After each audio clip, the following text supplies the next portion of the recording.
Good morning, good afternoon, good evening. However you're watching, wherever you're watching, however you're listening, where you're listening. It's the Bet Online Salute to Troy podcast. And as you guys can see, we got our guests back, my two favorite guys from the network. The network's Fred and Ethel, Amar Desai, Tad Desai.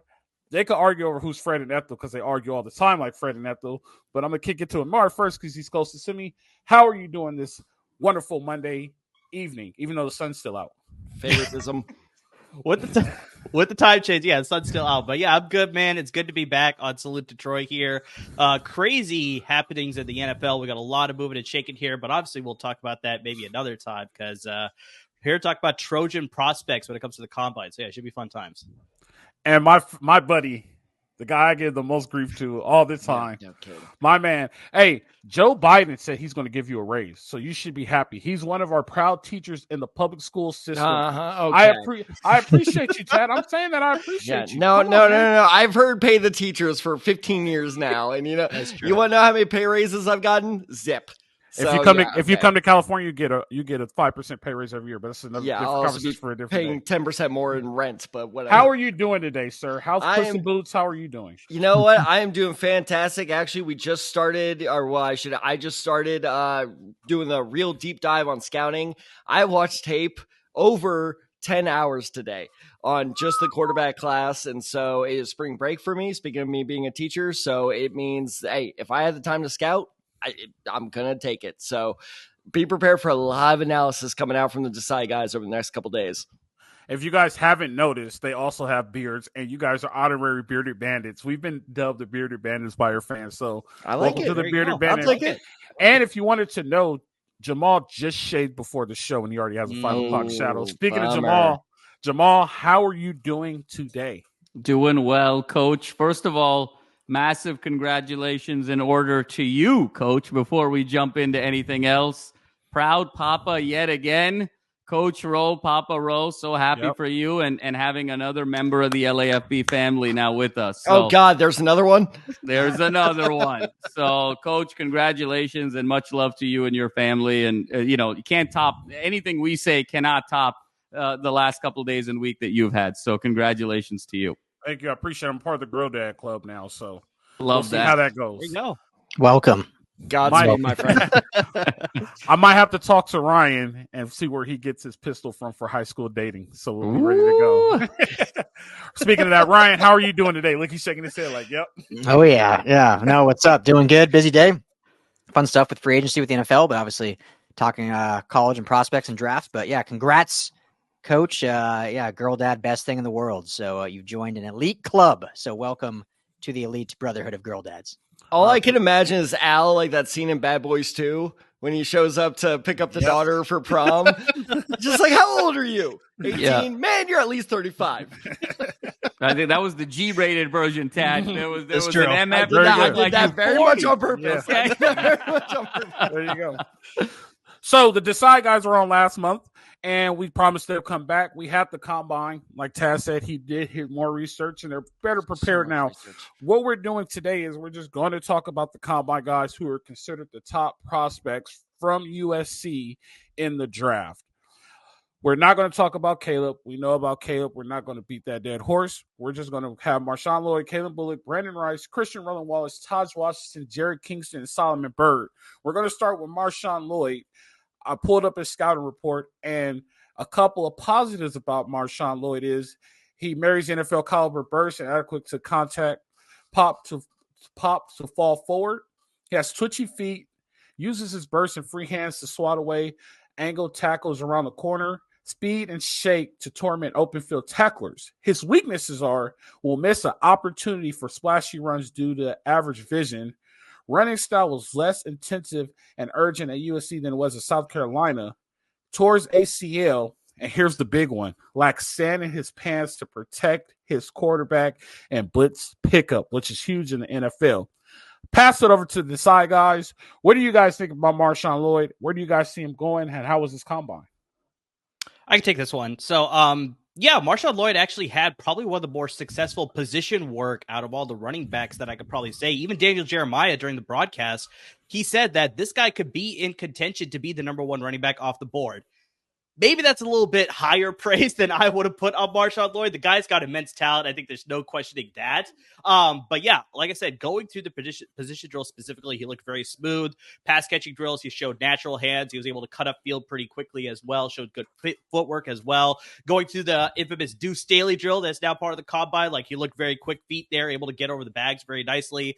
Got that one cut as soon as the blocking pad was moved in whichever direction they need to. So overall, like he looked very good in the position work. And I mean, just looking at the tape as well, I mean, you listed off a lot of great things there, Al, where it's just like, he's got a lot of things that I think a team could use at the next level. He's a smaller running back, but he's got a really good lower body. So it's like, very much like an MJD type of build where it's just like he can power over guys with that sort of, keeping your legs churning sort of thing. But he's also got that speed, that got that finesse that I think a lot of guys could like as far as like a potential whole breadth that I know this personally watching USC run it up against San Jose State in week 0. So it's like I saw that firsthand.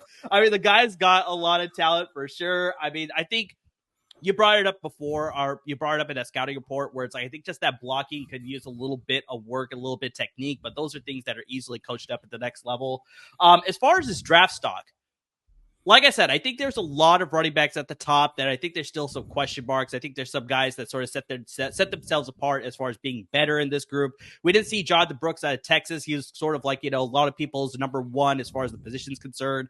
But guys like Braylan, Allen, Trey Brenson, they showed really good work as well. So they may be towards the top. But Marshawn Lloyd may be one of those guys that goes on early day 3 that could end up being an absolute steal. Because you look at the running back for the Kansas City Chiefs, Isaiah Pacheco, he was drafted in the 7th round. You look at a guy like Elijah Mitchell, who was on the Super Bowl losing team, San Francisco. They drafted him in the 5th round. So it's like you can get a lot of good talent on day 3. And whoever drafts Marshawn Lloyd on day 3, he could have a chance to slip at the end of day 2. But I think with the skill set and just so much like, different running backs in this draft class. I mean, it just unfortunately, we already know this running backs just get devalued as we go further into different years here as we go along here. I think he's probably going to be a top of the day 3 type of pick, but he's still going to be an instant contributor to any team that drafts him.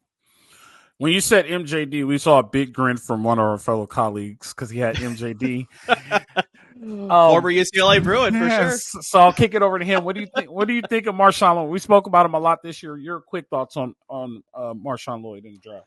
Coach, I think he's one of the top 10 sleepers of the whole draft. I think that Marshawn Lloyd is the most talented back that USC has had since Reggie Bush and Lendale White. He's the most talented running back in terms of raw ability that USC's had in the last 15 years. When you talk about his ability to cut, his quick feet, the burst to the 2nd level, to the 3rd level, his hands were super underrated part of his game. He's a very, very explosive weapon out of the backfield as a pass catcher. And I think the only knock from a vision standpoint is not seeing the hole right away when he got the ball. But when he actually got the ball and tried to find holes, find creases, his cutback ability, his versatility was absolutely significant. This is going to be an absolute steal. I agree with Umar that the blocking element is something that you can teach at the next level, but between his size, his speed, his burst, his ability to catch the ball out of the backfield, this is somebody that if you take a chance on him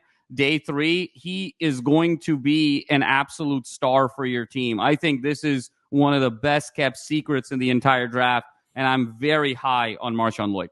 Stock up or down? Up. After the combine. Up. After the combine, 100% up. 100% up. All right, moving forward, we're going to go over to safety Calen Bullock, right? So one thing that sticks out about me when I look at his, I know this is according to NFL.com. When I look at his scout breakdown, his production score for the combine was 59, which is like a red score. Some of his strengths, which I think he has a quick burst and a smooth stride. He's a ball hawk, and he plays well with range. His weaknesses is he could be manipulated due to jumping routes, which is not good in the NFL. He has very bad efforts, guilty of poor pursuit angles and misfit runs. And here's one of the ones that everybody talks about. Fails to wrap and finish ball carries and is last in the line of defense, and runners can push through him for additional yards. So that's Calen Bullock. Desai Guys, what do you guys have about Calen Bullock? Same thing, stock up and down at the end. I can take this one as well. Calen Bullock, actually, me and Tad have talked about this on our podcast. As far as the safety class for this year's draft, It sucks. Lots of question marks. It's just I'm not sure what we're going to get with this year's draft class. And so this allows a player like Calen Bullock to sort of go up in the position rankings because there's such uncertainty at the top. And it's like you thought guys like, Cameron Kitchens out of Miami would have a good combine. He did not. You got guys like Tyler Newman out of Minnesota. He looked all right. He looked pretty good. I'd probably say he's still number one as far as position rankings. But then you got a guy like Calen Bullock. Once again, in the position drills, he looked very smooth through a lot of the drills. Unfortunately, Al, like you're sort of saying, you can't see the wrap-up technique of the combine. They haven't figured out anything like that as far as how they can show that. That's where you have to go back to the tape. So, yeah, you do see a lot of missed connections there. But the ball hawk mentality, that is something, especially in a pass-first league. You want guys who can either force those interceptions or deflections to really prevent offenses from moving down the ball field with big chunk gains or converting crucial downs like that. So that's an element that can instantly help a defense as far as what they're looking for as safety. I'm also putting it here, and obviously you guys can tell me if you guys think differently, but I think that you can also play the slot corner if you got a team that's already got some good safeties. You can rotate them at either position, but I mean, yeah, obviously you got Al, you're already shaking your head, so maybe that's not the best idea, but based on what I saw, I think I could possibly see that conversion there, depending on where he lands on the right team. He is a little bit undersized at the safety position, but I think at the next level, you obviously go to the weight room, you build up, you bulk up. I think that should be no issue for him to sort of become a little bit more of like a physical presence. So then even if you're missing those technique tackles, maybe just your pure size can knock over some of the smaller players that you're covering as far as slot corners, maybe some smaller ball carriers as well. Really good in the recognition. I know he's not able to wrap up the tackles, but bro, I saw on tape, he's able to recognize that a rub is coming his way. He's able to identify where the ball carrier is and detect that it's like, okay, this is a play that I need to stop. The technique will obviously come with time, but just overall, like I said, in a position class where there's lots of just question marks as far as where you're ranking guys from 1 to 5, 1 to 10, whatever have you, Calen Bullock impressed me enough during the position drills where I 100% say his stock is up as well. And I think he probably sets himself up with such a good combine drill work at the combine. And that if he follows it up with a very good pro day happening on March 20th, coming around right around the corner, he could definitely ascend himself to be potentially a top 5 safety in this year's draft class. Yeah, so I'll take this one, Calen Bullock, because we played in the same defensive backfield at one time in my life. Oh, there you go. I had to throw that in there, but a little bit of look at me, Louie there. the thing about Calen Bullock is his ball hawkingness becomes a gift and a curse, right? Because he's jumping at the ball. So if he thinks like the route's about to break, he goes and jumping. It's a double move. Next thing you know, it's over his head. That will be his downfall if he's a slot corner. Very aggressive. I don't see anything wrong with the aggressiveness. Now, in today's game, some defenses do it. He can still be a strong safety to where he could get help from over the top, and he could become kind of like that slot corner where he's more zone and he doesn't have to play a lot of man. But then again, he's a gift and a curse. He doesn't really do well at tackling. So when it's time for him to play in the box, he can't play in the box. So this is a guy that you're like, oh, man, he's so good here, but he's not good there. He's so good here, but he's not good there. So I don't really look at pro day because pro day is kind of sham. You see guys who go to the combine and run like a 5 flat, and they go to pro day and run a 4.68. So but I'm interested to see how he does when he goes on his visits, because he's going to run another 40 on his visit. He's going to do some more drills, have more interviews. So I'm interested to see how he does on his visits and where he falls. So I think his stock right now is kind of staying level. It might have went up because it's so bad. The safety class is so bad, but yeah. In reality, like he's kind of like at the same spot. I think his visits will jump him. It can either hurt him or help him a lot. You know so I have one more question, not for either Al or Murr, but Ryan, the big boss man, out of these two prospects, because I think you could argue like these are USC's top prospects other than Caleb Williams, of course, going into this year's draft. Which one do you like more? Oh, that is a good question. Yeah. I think both are. Yeah. I feel like Marshawn Lloyd probably has a much lower floor. I think he'll be successful right out the gate. And as Jamal said, super talented, all the stuff you guys talked about.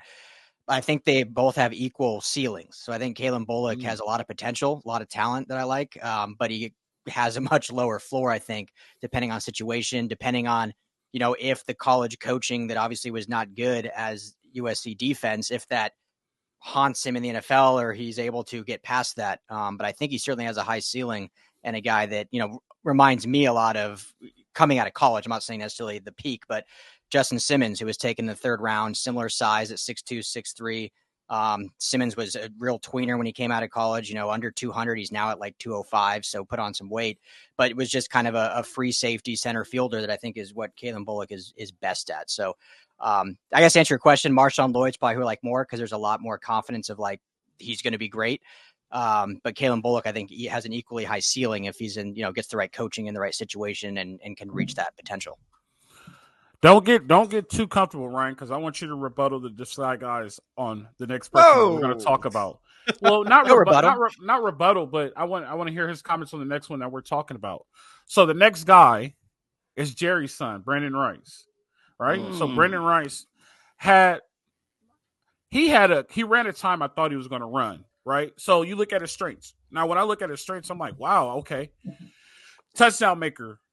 Bringing in a score every 5.2 catches during his career. I didn't know he had that many explosive plays. That's like, you know what I mean? He does a good job setting up corners when breaking off short routes, shows the ability to make route cuts, sharper angles on the move, outworks and outreaches the competition on 50-50 balls. Those are his strengths. His weaknesses are his feet work is slow. His drive phase get a little choppy. So when he breaks out of routes, he's doing more chops than normal. Needs to consistently play fast as he will test, and has trouble gaining and maintaining separation underneath. We heard that all year from a guy, but I want the Desai Guys to talk about it. And Ryan, let us know your comments on Brenden Rice. So real quick, this was a MERS player to scout, but I had to talk about this because last time we were on the show, one of your commenters came after. He didn't name me by name, but he was just like, how can you say Rice is small? He's 6'2" or 6'3" or whatever. I'm like, I said he plays small. He plays smaller than he is. They were just very ready. That was the only thing I got, chased after because I was so scared of your audience. When somebody was like, they actually comment on like ours. And I was like, they do. Welcome to, and I got very, very scared there for a second. Welcome to the Lion's Den, Ted. Yeah. You better be ready, my like friend. I said, I walked in there. I hope dinner was good because you're going to need it. Scratch. So no, I just had to say that is I know he's not small, but kind of the speaking of his difficulty or his frustrations with creating space. That's what I mean by he plays smaller than he is. Like he should not play like a slot receiver, yet for some reason he does. But Amir, I'll let you take it away from here. Yeah, I think the other reason that we were worried the commenters were going to come after you was because you kept saying his name wrong. You kept calling him Brandon. You kept calling him Brenden. It was just so bad. That it wasn't even a bit. You can't either. do that. It wasn't a bit like we do in ours. That was truly like I just could not get it right. I was like, you need to stop that. Otherwise, you will get absolutely roasted here. So, yeah. Especially not Jerry's boy. No, that's what had me the most worried. I was like, Jerry Rice is going to be coming after me. Exactly. But Amir, go ahead. What do you think about Brenden Rice? Yeah, actually, no. Speaking of Jerry Rice, he was on hand to watch his son at the combine. I think he was part of the NFL Plus coverage or whatever, where they have their players only or whatever. But Rice actually looked pretty good. Al, I know you sort of brought up the fact that he's sort of a little bit choppy as far as his breakdown when he's going in and out of routes. But there's one route where they did, and they were specifically mentioning this on the broadcast as well. There was a comeback route, a curl route. And right after they get to the cone, they have to break down. They come back to the quarterback and they make the catch and they run a field, right? So one of the things that they brought up was just they need to see what happens at that breakdown. Are they making a lot of noise? Obviously the sounds are picking up as far as their feet when they're stamping to come around that cone to come back on a curl. So if you're a little bit quieter, that is not going to alert the defender. That's okay, this guy's ready to make a move, either going in or coming back to the ball. Brenden Rice was actually one of the few that actually broke down very quietly. You couldn't hear a lot coming off of his feet when he was coming on those curl routes. You also saw it the same thing when they're doing an out route going towards the sideline. So, I mean, some of those things, Al, that you brought up as far as his breakdown, he actually sort of looked like he cleaned them up during the position work at the combine. Now, obviously, that's only one time break through the drill. Probably if you run that 10 out of 10 times, maybe the other 5, he's not as good. But it seemed like he worked on that. It looked really good during the position work. He made a fantastic catch on an out route going off of probably a flag route or a post route going to the left sideline. He makes the catch. He doesn't drag his feet. His dad notoriously rips him on the podcast you got to drag your feet in that situation. This isn't the college level. You're going to the NFL. You got to get both feet in, but he made it still a sensational catch there. Some of the things he was not as sharp as, unfortunately, when you live in the shadow of a Hall of Famer, the GOAT at the receiver position, he's not as sharp in the slant routes as his dad was, but that will come with time overall. But just his hands look really good. He was, making all hand catches. He was not catching catching it with his body. When he was going through the gauntlet drill, he was going with good speed, so he felt confident in his catching abilities as well. So, I mean, this is the tough thing with Brenden Rice, though. This wide receiver group is so deep that he's just going to get lost in the shuffle, unfortunately. So he's probably going to go in like the 3rd round, but in any other draft class, he might have been pushed towards the top as being one of the top receivers taken, but just because there's just such elite talent ahead of him, unfortunately, he's going to go a lot lower. But very similar to what we were talking about with Marshawn Lloyd, any team that takes him, they're instantly going to get a playmaker, a difference maker. He could develop into a very good starter in the NFL. So 100% after the combine, I think his stock up is good. Maybe I'm a little too optimistic. I got a lot of these guys going, the stock is going up. So, but I really like Brenden Rice. I like the work. Ryan, what do you think?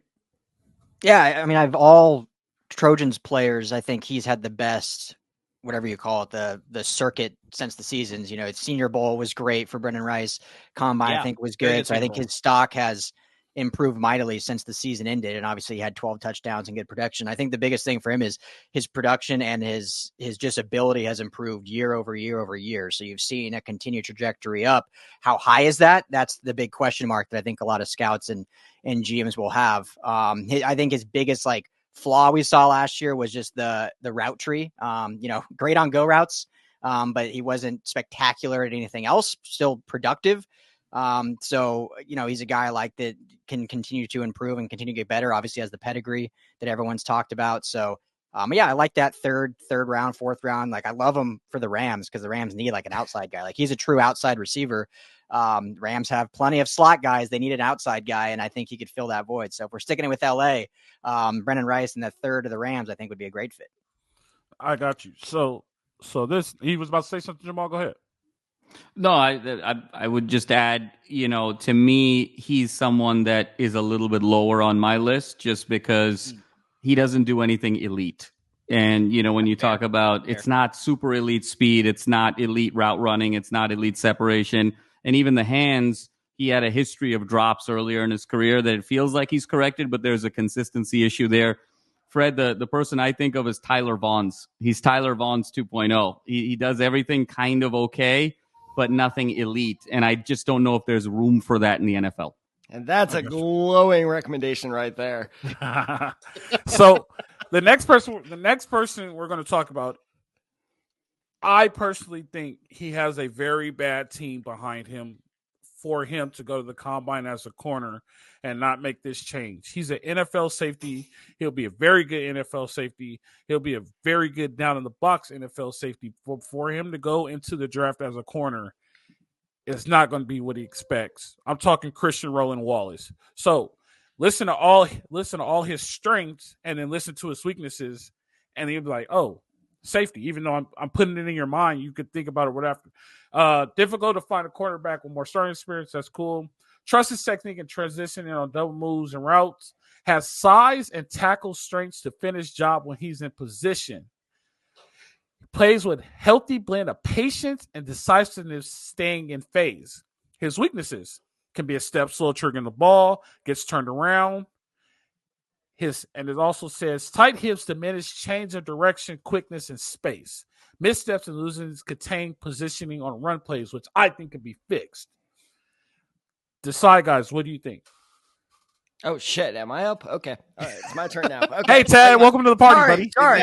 It was a bit of a break there. My bad. Oh, my goodness. So let's talk about Wallace here. Thank you for stealing the last 3 of my bullet points, by the way. Is exactly that. Is the biggest complaint about him going into the combine was, and this is very clear from his tape, he is a stiff corner. Is the change of direction with not even really shifty moves, even a very simple double move, he lost a receiver. And it was very, very tough for him to, that's okay if you have that recovery speed, if you have that recovery ability. He had 0 of that. So going into the combine, I was questioning, is this guy going to be a safety? And then fortunately or unfortunately, depending on the way you look at it, his official measurements came in because kind of like what you said of these school time, these school 40 times are mysteriously 0.2, 0.3 seconds better than the official time. Well, so are a lot of their measurements. Amir, help me out here. Who was it? Troy Franklin came in 6 inches under what he was initially measured at. something like that. His weight was also inconsistent too. It was insane. Like some of these measurements can be so far off. And so Wallace officially came in at 5'11", 201 pounds. Not great. Not great. Now, I will say this. He did show improvement from his time at Arizona. I watched some of his tape both at the U of A and at USC. And at USC, he had 9 pass breakups, which was, his career high. But if you watch those pass breakups, that tells me that he is a better, like, kind of high coverage player than he is more of a man-to-man guy. Because while he is very good at press coverage, if he plays off the ball 5-10 yards, he's screwed. He is screwed from the get-go. I'm telling you that right now. So while I really like him, speaking of the combine, he had 17 bench press, which was impressive for a defensive back. He did show up, and I will give credit where it's due. I just called him a very stiff corner, which his tape shows, but him in those on-field drills, he showed fluidity. He showed just this very, like, kind of grace that was like, where was this all of last year? It's just like, now you decided to show it. So I think he actually completely saved his draft stock. Not that it was plummeting, but he was on the border of being drafted or undrafted. I think he's solidified himself as a solid day 3 pick now. Yeah. So, I'll take this one, guys. So he could easily go to day 2 as a safety. And I'm gonna tell you why. Does he want to play safety is the question. It doesn't matter. Do you want to get paid is the question. Right? Like, do you want to get paid is the question. At this point, is do you want to get paid? He could play free safety and strong safety in the NFL. Free safety. He could also play slot corner in the NFL because he has help behind him, right? He's the most valuable guy on that field because he reminds me of Barron, who was on the Rams, who could play linebacker and safety, right? Like, he has a big body, can make tackles. He has the body to do it. You were saying he looks real fluid. Yeah, everybody looks fluid when there's no receiver running at you and there's no pressure, right? So he goes and say, you know what? In the NFL, I think I'm a safety. All of a sudden, he becomes a Friday guy. You know what I mean? Like, wait, we could use this guy. We could use him anywhere. He's getting bad advice from whoever's telling him his advice. I don't know if they are or not. They did tell him not to run, which was smart because he was going to run like a 4.6. You know what I mean? Like, they did tell him not to run, but he needs to play safety in the NFL. He plays safety in the NFL. All of a sudden, he becomes one of the best safeties in the NFL instantly overnight because of his value and all the things that he can do. 100%. My last note on him is this is a safety, not a corner. That's literally my last note on this player. And they brought that up on the broadcast as well. Daniel Jeremiah specifically said, yeah, this guy is better suited as a safety. So, yeah, I don't doubt that they'll probably make that transition for sure. Yeah, so our next guy, our man Ryan, he's having technical difficulties right now, has one of the he might just be boycotting the next guy. I mean, no, guys, his daughter's prom day just showed up. He has to go get the yeah, exactly. Yeah. So we all he's got the gun. I was still here, no camera. Yeah. We all have Jamal didn't, but me, I was a big Austin Jones fan. This next guy, by far, Ryan was his biggest fan, right? Plays right receiver. That's all I have to say. Ryan knows exactly who I'm talking about. Biggest fan. Tahj Washington, right? His strengths, tremendous toughness, to work in danger, changes speeds on routes, willing to stick his nose in and get after a run blocker, explosive punt returner with talent as gunner. His weaknesses, to me, are BS. Short arms, small hands. I don't think he's average quickness. I think he has really good quickness. I don't think he's like elite, but he has like the Steve Smith quickness. Like, it doesn't look fast, but it's quicker than you think. Below average explosive to race past press. Big coverage can overtake him on downfield throws, but that's not what he is. He's not an over the top guy, so that's a pointless stat. Tahj Washington, Desai Guys, go ahead and take over. No, I'm with you. For your audience that was watching me, I was reacting while you were reading all. I don't know where the hell you found those weaknesses. That person needs to lose their job. Because they had to find something. There's nothing. That's you can insane. Find well, first off, the whole small arms, small hands thing. Yes, that is technically true. It doesn't matter.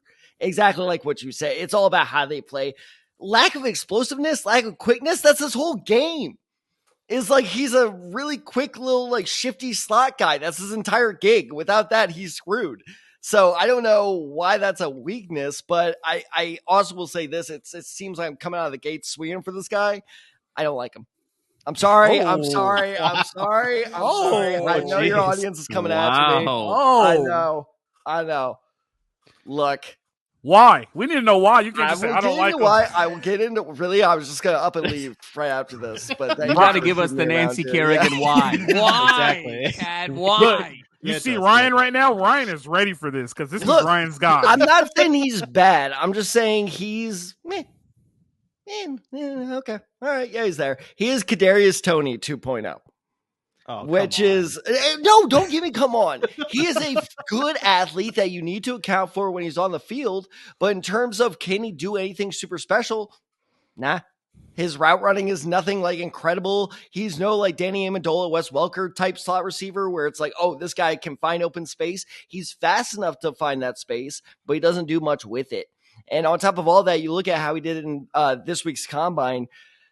I'm not going to call him a loser, but he definitely didn't help his case at all. He finished with a 35-inch vertical, which was 28th among receivers. He finished at 10-2 in the broad jump, which was 24th among receivers. And I don't know who is helping these USC prospects make their calls when it comes to combine, but he also did not run the 40, which was very surprising because it feels like that's really where he could have made a name for himself. I think he would have finished as a 4.4, potentially 4.3 guy, but for whatever reason, he chose not to. So he's going to get drafted, but he did nothing to help his stock. He did nothing to really hurt his stock either. It was a very kind of a letdown performance as someone who could have catapulted himself into like later on day 2 talk. But overall, he's a pretty solid slot receiver in my eyes. Mr. Dairut, the floor is yours. God help me. No, I mean, he's gonna fire me. No, I have no problem with anything you said, and it's funny you weren't glowing, but still said a solid slot receiver, which I think is kind of receiver. Exactly. People can say positive things, people can say negative things, but I think everyone sees him as a good slot receiver. So it just depends how high you think his ceiling is. I personally think he's a tremendous route runner. I think that's probably the strongest part of his game. I think his reliability is something that is going to be viewed as very highly among scouts. A guy that, in this offense was leaned on big third down plays. Obviously had some explosive plays as well, as you alluded to, Tad, but when push came to shove, like he was one of Caleb's favorite targets, in crunch times in certain situations. So I think that's looked upon. Mentioned it with Brenden Rice, but a guy also that improved year over year. His final year was his first year with over 1,000 yards receiving. And then I think the off the field stuff or the behind the scenes stuff is what's really going to be glowing for him. The leadership, the work ethic, what he puts in, off camera, what you see and how his teammates talk about him. I mean, that's a guy that you want to draft, that you can improve because of his kind of moldability and what he's given. So I think he has huge upside. I don't like comping him to this guy, but reminds me in terms of just where he'll probably get drafted to an Amon-Ra St. Brown. Not saying he's the same player, but a guy that could go 4th or 5th and then could end up being a team's really, really good receiver. Not saying he's going to have the same trajectory as Amon-Ra, but a guy that I think will surprise a lot of people because he has that ability to be a really, really good slot guy. And we know in the NFL how important the slot receivers are. So, I think it probably right now feels like he's at 4th or 5th round guy, but I just think he'll surprise a lot of people, year 1 and 2. So love Tahj Washington. Steve Smith is his comparison. Yep. Steve Smith is his comparison. Carolina Steve Smith? No. USC Giants. The USC Steve Smith, not Utah Steve Smith. Yeah, That's USC. closer. Still not perfect, but definitely closer than the other one. Because I was like, you just said he wasn't over the top. Tahj wins. You go right after me, Jamal. Tahj wins the game within the game like Steve Smith did. And everybody thinks the same thing. He's not that good, blah, blah, blah. Next thing you know, he's shaking open, running for a touchdown. He's shaking over and making a big play. Tahj is a very good chess piece in your offense that could get you the big play when you need it. Go ahead, Jamal. Coach, I completely agree. Tahj Washington does 3 things that are going to be incredibly valuable at the next level. Ryan alluded to number 1. He's a pure slot guy that's twitchy and knows how to get open. That is today's NFL. The second thing that makes him so unique is that he's a slot guy with top-end speed. So you can go double move with him. You can do all kinds of variations in terms of the route tree that you can't necessarily with traditional slot guys. That makes him very unique. And the third element that I think is probably the most valuable part of his game that hasn't been discussed yet is he was far and away USC's best blocker all season. And so when you get him in those rub route situations, you can even get him blocking in terms of screen passes, straight runs. the value there is absolutely significant moving forward. I think he and Marshawn Lloyd, to me, are the two hidden gems of this class from a USC perspective, and I think the sky's the limit. I said this on a couple shows ago. It would not surprise me one bit if 10 years from now we are sitting here and saying Tahj Washington had a better pro career than Caleb Williams. And so that would not surprise me at all. Steve Smith had a much better pro career than Matt Leinart. How many people thought that? That's a good point. In the draft of 2006? And I think history could very well repeat itself here. Yep. Definitely. And let me tell you, someone who watched so much Caleb Williams today, that would not surprise me. I watched so much of him. He is so confused. I almost texted Murr in the middle of the day. That man is the most confusing, frustrating prospect I have seen probably in my entire life. But that's a whole other episode. So I will say this: just go watch Steve Smith in college and watch him in the pros, and then I want to ask you, just watch him and tell me what you think, and I'll ask you in a DM, what do you think of him? I'm just glad he revitalized his career in Baltimore. No. Steve Smith. Oh, all right. Next, we're moving on. The only thing I got out of that is that Coach Rose is going to be sliding in your DMs, Tad. So get ready. It's going down in the DMs. Does it? Hey, so next we're moving on to Jarrett Kingston, offensive lineman. I believe he was a guard, right, Ryan? Guard. Yeah, yep. Guard. Yeah, He was a guard. His strengths is he protects excellent posture with punch-ready hands. Pass slides are quick to measure with feet low to the ground. Uses grip strength. Has athleticism to make outside zone blocks on the first and second level. That's a big deal in the NFL. Weaknesses. Can't win one-on-one battles. Short arms will get him in long arm displays. Lacks change of direction to cut off cross-face rush containers, which is confusing me. How can he change direction and go cut block outside zone, but he can't do it in pass blocking? That's weird, but neither here nor there. Desai Guys, take it over, Jarrett Kingston. You want to use the word weird? Perfect to describe him, because this is a guy I was cheering for going into Combine Day, because I watched his tape and I fell in love with him. And then about 4 players later, I was like, uh-oh. Because it's very, very odd. So he came in at 6'4", 306 pounds. He does not play like that. He plays at least 20, 30, 40 pounds lighter than that, where I will tell you exactly why they had that of how can you do this one thing in run blocking very well, but this other thing in pass blocking not well? It's because he's such a freak athlete. He's super aggressive. And that's why I love our offensive linemen, right? Problem is he just doesn't look or play like he's 300 pounds. He gets kind of tossed around in these one-on-one situations. He doesn't have that, core strength to really be that dominating guard you want. And that is why if he has help, if he's in a double team, 100%, this guy could be an amazing, guard, especially a pulling guard on, sweep plays. I mean, he'll run as fast as a running back in some situations. But in terms of, do I trust this guy in a one-on-one situation against, Aaron Donald, I almost said RIP. He's not dead. He's just retired in peace. Retired in peace. Fletcher Cox. Do I trust him one-on-one against those guys? Absolutely not. But here's the weird thing is, you asked me, and you haven't, but who's the biggest USC winner from the Combine? It's this guy. It's Kingston. Because he had 5 second 5:02, so let's just call it 5 flat 40, which was, give me 1 second, which was 9th among offensive linemen. He had 32 bench reps of 225, which was 2nd among offensive linemen. And like I said, strength was a big concern.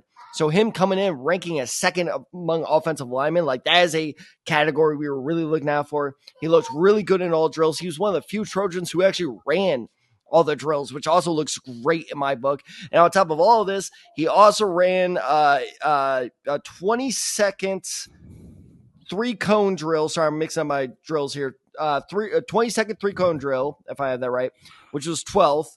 And then he also ranked 5th in the 20-yard shuttle drill. So bottom line being is he killed it in every single drill he ran, which Amir and I talked about this on our podcast. We did not criticize any of the big time players, Marvin Harrison Jr., Caleb Williams, Bo Nix actually threw, but any of the players who decided to sit out, we actually said we get it. Why would you run those drills? You don't need to. This is where it comes into play, where I think, again, kind of talking back to what I was saying about Wallace, this is a guy who was day 3 borderline undrafted, Now he has solidified himself as a draftable offensive lineman. He is going to need some work for sure. But man, if I get this guy, if the Colts draft this guy as Quinten Nelson's replacement 3 or 4 years down the road, I will be more than happy. This is what I want all you guys to do. I want you guys to go to Underdog Fantasy, download the app, put in USC LAFB. I know where this is going. And put over or under on all its Taz picks. Let's do it, dude. Over the round or under the round. I'm so sorry, dude. We'll give you $100, and we want to see if this works. Leave it in our comments the day of the draft. We'll have live stream coverage. We'll be on the Desai Guys channel. Over under on all the Taz picks. Let's see how much he hits. Who wants to take this, Ryan or Jamal, on Jarrett Kingston? Allen Robertson. That's all I'll say. Who wants to take? Yeah, Jamal. All I'll add to that is I just think he's kind of scheme dependent a little bit. I think he'd be much better, obviously, in a zone scheme. So if he is able to go to a team like that, I think he'll fit well when he can, get off blocks and be a pulling guard in a lot of situations and be real active and mobile and show off his athleticism there. So can probably learn into a gap scheme system, but I think his zone scheme is where he could have an impact a lot quicker. Yeah, I'm not high on any offensive lineman at SC. Go ahead, Jamal. Yeah, no, he's athletic but super raw, and just given where SC was offensive line wise over the past couple of years, you got to really believe in the ingredients and what you can do in terms of that system. And the one thing I'll say, Tad, is in middle school I was a 3-time spelling bee champion and I won hopscotch twice. That doesn't mean I'm a good football player. So the fact that this guy was second in 20 cone. And what does 40-yard dash have to do for an offensive lineman? It's the 20. The 20 matters, Jamal. The 20 does matter. Well, you know what? I wasn't trying to take any cheap shots here, but since a majority of USC players decide to sit out the combine, it's not so easy to do a USC combine. Hold on, wait. Hold on. Let's keep it rolling. In the words of Joey Witt's sister, let's keep it rolling because we'll address that because we want to get Ryan out of here on time. Our last guy, Solomon Byrd, strengths, very short list. Displays adequate play strength in his upper body, possesses lower body strength, being a sink, focus and talent on creating strip sacks when he's in the pocket, uses a variety of moves. His weaknesses is below average, explosive and twitch, rush attack lacks get off, quality tackles with speed, has trouble navigating through tackles with length. That's very true. Sets firm eggs with arm extension can be a struggle. That is also true. Desai Guys, what do you guys have on Solomon Byrd? Murray, do I do the thing? Go for it. Okay. Yeah, he sucks. Yeah. He's terrible. He's just not good. I'm sorry. I know it's a USC podcast and I understand we're very truthful here though. We're very truthful. It's true. Yeah. And I can't lie. I can't be hometown hero here. He's not good. I watched some of his tape. I watched 3 of his games, and after those 3, I was just like, I'm done. He has no arsenal of pass rush whatsoever. He just bull rushes every single time, and that'd be different if you were so physically dominant. But, I mean, this guy, let me pull up his measurables real quick, 6'3", 255, big, could definitely kick my ass, but he's not big enough to, kick the other team's ass. So it's just, he bull rushes every single time. He does have a high motor. I will give him that. He takes no plays off and it's very admirable, which is why I'm sure the strip sack thing is there. Cause whenever he does get to the quarterback, that man's like a, badger back there. It's like, he's just running like crazy. So of course he gets the football, but unfortunately he just doesn't get back there enough. He doesn't do it consistently enough. And on top of all of this, like I said, he didn't run any drills. So I have nothing to base off, if we're basing this off the combine, I have nothing to base off other than bad game tape. So no, he's undraftable and I don't know why he didn't run any drills because he should have. And the fact that he didn't, I think just sealed his fate at this point. So first thing I'm going to address, Tad, this not doing any drills thing is 35 years old. I'm just saying, it's 35 years old. Is this a combine episode or not?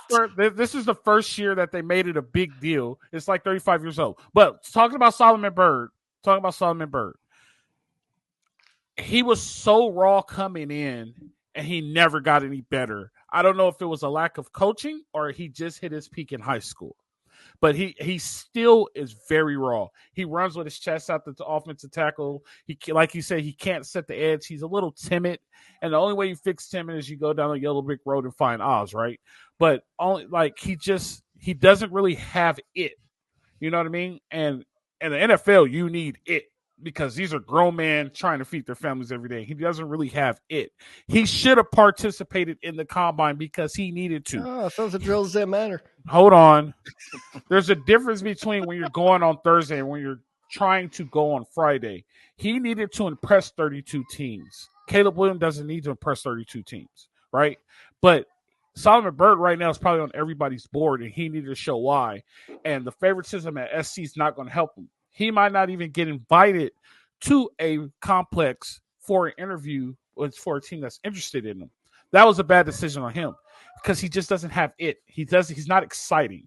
You know what I mean? So he was one of the flaws in the defense. So hopefully it works out. I wish him nothing but the best, but he's probably one of the stocks that are very, very bearish right now. So that's why I make such a big deal out of the drills, is because notice how, again, I don't blame Caleb Williams for not running the drill. Yeah, why would Caleb Williams need to run the 40? That does nothing but hurt his stock, if anything. But a guy like Byrd, that's why you run the drills, because you're on the edge of. And look at like what I just said about Kingston. Kingston, I was like, okay, and like Jamal said, he's very raw, but like after his combine performance plus the things I see on tape, I see enough promise there where now I'm convinced. It's you go that extra mile to push that one scout to really start pushing for you. And by not running any drills, I have nothing more to base you off of than your shitty tape. So it's just like, I don't know where he goes from here. And honest to God, I thought where you going with that, where he doesn't get invited to a single complex. I thought you were about to say USC doesn't invite him to his own pro day, because why would they? Wow. Well, I will say this. I wish nothing but the best for all these kids. I enjoy having you guys. I enjoy having you guys on. The next time we get together it's like our prom, right? It'll be our big prom day. Oh, God. Give me the date. April what? Oh, God. April 25th, is it? I'm on it. The draft, April 25th. April 25th. Sounds right. Man, you're a teacher, huh? Hence why hey, state seems like he's a drill and kill teacher, with his combine takes. Tad's the guy where it's like, listen, I want 77 math problems by tomorrow, otherwise, you're getting detention. And don't look in the back of the book. Absolutely. State test is on April 9th. After that, I could give a shit.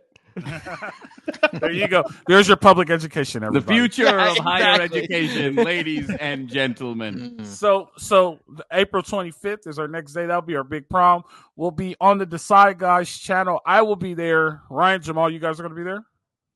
The Desai Guys will have us. We will be honored to attend.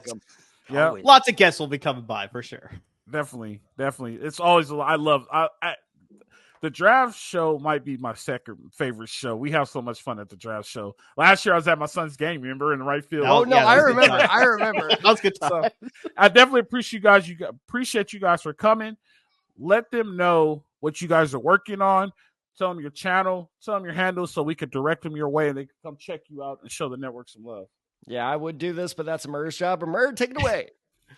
For sure. So yeah, we're going to be giving our free agency fantasy take after, the last couple of days sort of process here. So look for that later in the week. You can find us at the Desai Guys on Instagram and as well as Twitter. You got me at OverTheSide23. You got Tad Desai94. And yeah, right after we do our fantasy free agency take, we'll be going heavy into position rankings for all these draft guys. So I mean, you need draft content. Me and Tad got you covered. Definitely. Ryan, Jamal, we do what we do. We love being here. Real quick, can we give them, because I saw something today. I thought it was really, really stupid. ESPN gave the Eagles a B- for their free agency pickup. You guys like it or love it? Just give them a cliffhanger. Don't give them too much because they got to watch on your show. Give them a clip. You like it or love it? Don't tell them why. Oh, man. The Eagles. I like it, to be honest with you. It is you better like it? than... If I had to all I need is like it or love it. If I had to give it a grade, it's better than most of my students do. Oh, there you go. Wow. Below B- still. Sounds like Tad students don't really cross 70 very often. So hey, he grades on a bell curve, so they're always on the right side of the bell curve anyway. Do. Yeah, it gets ridiculous. But no, in all seriousness, I thought that honestly, if you want to know my take without take, one of, if not the best signing of the day. There you go. But go get all your analysis and everything from the Desai Guys on their channel. They're part of the lovely LAFB network. That's Fred and Ethel. You should hear these guys argue. It's crazy in the chats. Who's Fred and who's Ethel? I will let them figure that out. Let's be real. I'm Ethel. That's the important question. I'm Ethel. I appreciate you guys for coming on again. Ryan, Jamal, we put another one in the books. Hey, it's so fun. How about we do it again on Thursday this time? I promise you I won't be in the labor and delivery unit. Promise you. Scout Simon. It was a good excuse. Yeah, definitely. I appreciate you guys, fans, for watching. This has been the Salute to Troy Bet. This has been the Bet Online Salute to Troy podcast. You guys know how it goes. Live free, fight on.